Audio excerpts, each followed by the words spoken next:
Now let's talk about manifestation. And here we go. Like I said, I talked about this with my patrons on Patreon. And if you want to check out my Patreon, you can go to patreon.com/CrystalAnnCompton. I want to say that's one word. It just helps me to continue to do what it is that I'm doing, mostly the free stuff that I do, like the YouTube stuff that I do, and the library that I contribute greatly to. And also, if you contribute $20 a month, once a month, we meet, and I'm able to just talk to you guys personally. Like we had 4 people in the group this last time because it's New Year's Eve or almost New Year's Eve. We had 4 people, but I was able to channel for those people for probably almost an hour, each one individual. It was awesome. So that's only like at people who contribute at that amount, but at $5 a month, you guys get a free lesson that nobody else gets unless they pay for it. Outside of Patreon, and they pay a lot more for it. So my Patreon helps me to do what it is that I do. So if you want to support, I would love that. Anyway, what you're looking at here is a manifestation box. And I'm going to be very honest and say I have not yet finished this box because I'm going to write some things on the box. And the reason I want to share this with you is because it's an alternative to something like posting up affirmations around your home, which I know a lot of us do that, so that we can reconnect with what we're trying to create in our life. And that's awesome if when you see the affirmation, you're filled with joy and you're filled with the feeling of already having that. Unfortunately, though, for so many of us, when our eyes fall on the affirmations that we have strategically placed around our house, we're not necessarily in the feeling of what we're trying to create. In fact, some of us find those little affirmations to be kind of a reminder of what we're not manifesting. Oh God, still trying to lose that 20 pounds and I haven't gotten there yet. And that can actually cause a negative reaction or a negative vibration, which works counter to what we're trying to manifest. Some of us do really well with that. I don't do that well anymore with affirmations all over my house. Likewise, vision boards. How many of you, show of hearts, have a vision board or have used vision boards? A vision board is essentially just a visual aid that we use, and you can actually do them digitally, by the way. You can have it as a background screensaver, and that's really cool. But it's essentially a visual aid that most people create on a piece of poster board. They will put on this board images that represent what they want to create. So if you want a new home, dream home, you might put up a visual of that dream home. If you want a new relationship, you might put up some words that describe the kind of relationship that you're trying to attract. But vision boards, not unlike affirmations all over your house, can also remind us, I'm not living in that house yet. Why? And it can kind of bum us out. Or I don't have my one yet, my capital O1 yet, my soulmate. Why haven't I found that person yet? And so to be reminded all the time that we haven't manifested what we're trying to manifest can be an obstruction. Again, some people, they can look at their vision board and get really excited about it and feel the energy of it. So I'm really talking to people who might need another way. And here's where this manifestation box comes in really handy. Now, I don't know if you've ever heard Trisha talk about manifestation kind of being like going to a restaurant and ordering the meal that you want. And she's right. When you go to a restaurant, there's a whole process that takes place, right? First, they have to seat you. Then you've got to wait for your waiter. The waiter takes your order, but usually it's just your drink order. You're already hungry, you know what you want, but you got to wait and then bring your drinks. And then it's time to order your food, and you order your food and you get it just right. He's got to write it down. Then he's got to take it to the kitchen. He's got to let everybody know. The kitchen then has to prepare it and then serve it up. They've got to let the waiter know, so the waiter has to go get it and bring it to your table, and then you can eat. What I'm saying is that's a really good 3D representation of how manifestation universally actually works. There's a process that takes place. But when you're in a restaurant ordering your food and you've just put your food in, are you worried about it? Are you thinking, well, what part of the process are they at right now? Did my waiter drop off my ticket? Are they cooking my food right now? Are you worried about how the restaurant is handling it? Of course, if an entire hour passes and you haven't gotten your appetizer, well, there's an issue. But most of us, we just put in our order and then we wait. And at some point, exactly what we ordered comes to the table and we enjoy it.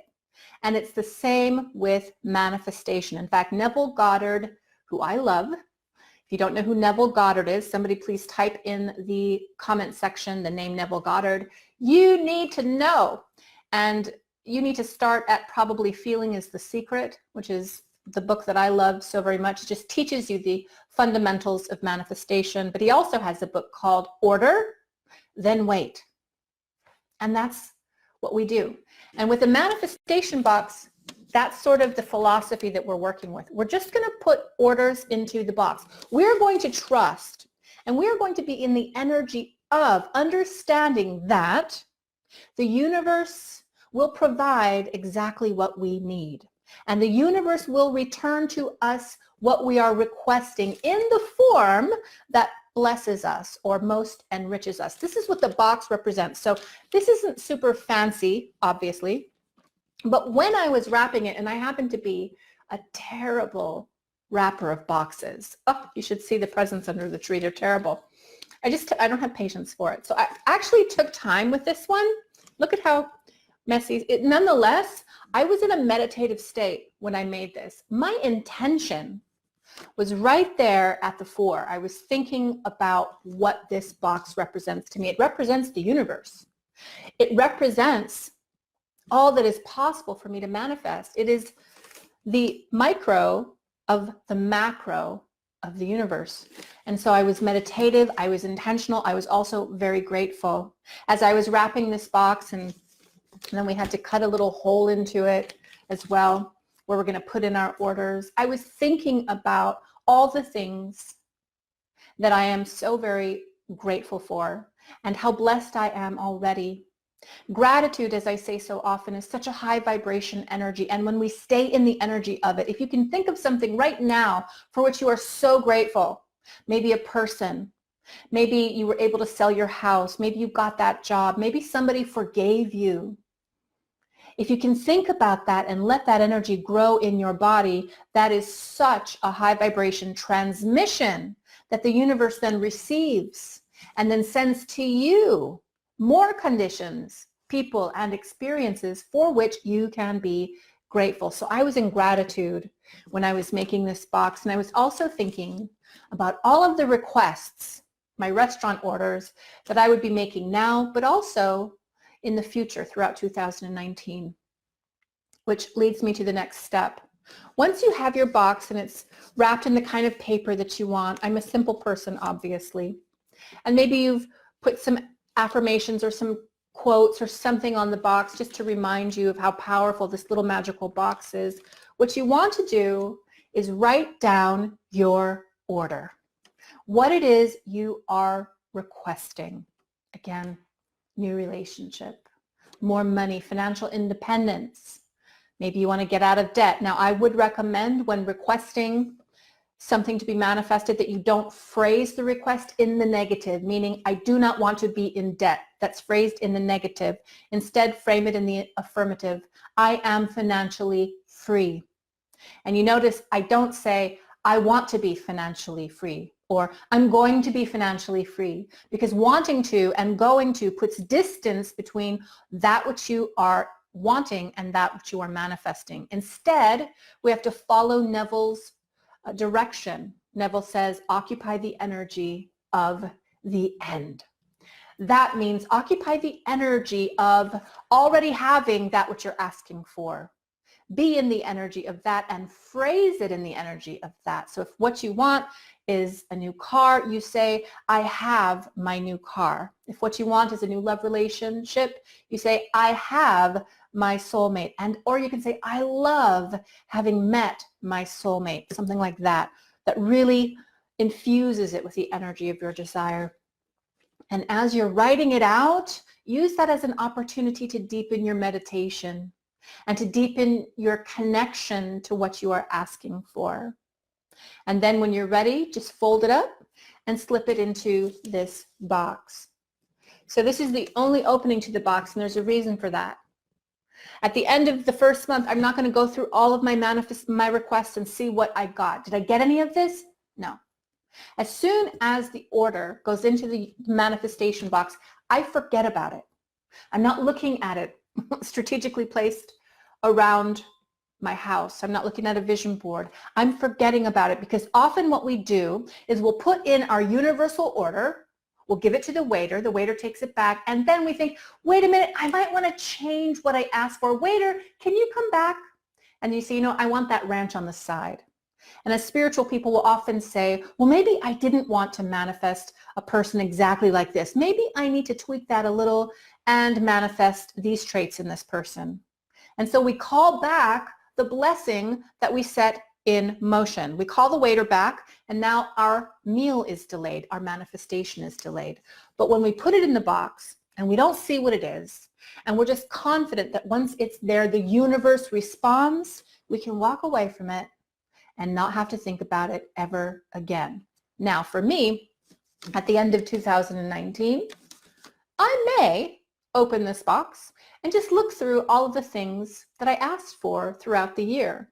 And I may tally them up or affirm to myself, wow, these things actually manifested for me. Now, with any vision board I've ever created for myself, I made it, I spent time with it, I connected to the energy of what I was asking for, and then I set it aside.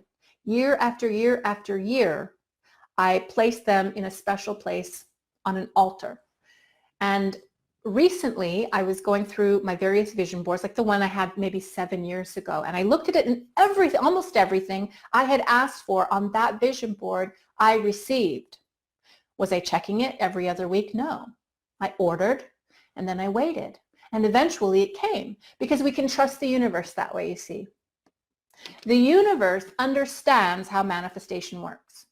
We don't need to know the mechanics of any of that. We just need to know that if we have the intention, and if we also have the accompanying desire, which is the feeling, which is technically the vibration that supports the intention, then the universe has the transmission. That's all that's required.